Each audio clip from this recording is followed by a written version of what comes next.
All right, so I was asked to speak to you guys about our fuel situation right now. As it stands today, average retail across the country is closing in on $6 per gallon, really high on the east and west coasts. A lot of that's driven right now because of demand being up.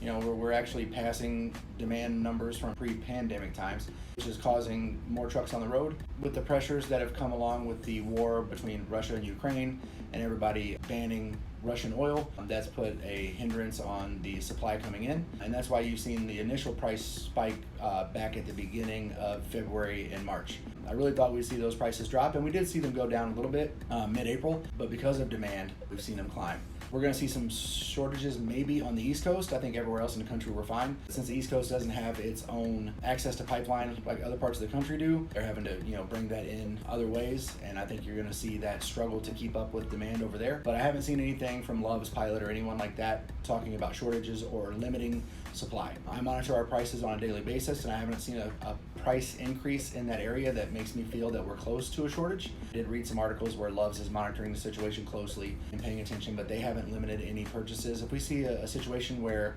you pull up to a truck stop and it says limited to 100 gallons, I need you guys to report that back to me immediately with your dispatcher, driver, manager, and say, hey, let James know that I fueled in Boston, Massachusetts, and they're limiting gallons to 75 gallons. That would allow me to dig into it further and communicate to everyone what's going on. But as it stands right now, I don't see any changes. What's really important for you guys is to stick in network. As we fuel our 300,000 gallons a month, we typically fuel about 3,000 to 5,000 gallons of those out of network, which means we don't get a discount. I need you guys to be more cognizant and better on your fuel planning to make sure we stay in network at all times. That way we can get our savings on every single gallon, because it all matters right now, more so now than ever. So make sure we stay focused on staying in network, route planning, and sticking with the big guys and getting our discounts. One of the other things that you're going to see impacted over the coming weeks and months is you're going to see the price of everything continue to go up. We've seen inflation and things are more expensive than they've been in the past, especially over the last couple months, but we're not to the end of that, especially with fuel prices the way they are today and us passing those fuel surcharges on to our customers. All the goods that we move and every other trucking company moves, all those goods are going to be more expensive in the next month, 2 months, 3 months. So we're probably going to be into summer before we see the full impact of the inflation. And a lot of that is caused by the diesel prices. I mean, you can see what's already happened with airline tickets being 30 to 40% more than they were a year ago.